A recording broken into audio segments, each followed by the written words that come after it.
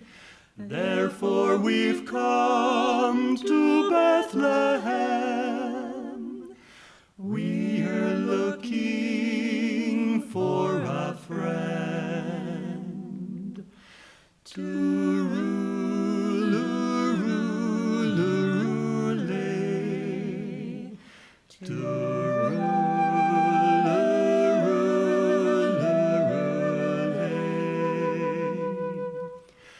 Good people, let me come with you. Perhaps he's just around this bend. But whether near or far, I too have been looking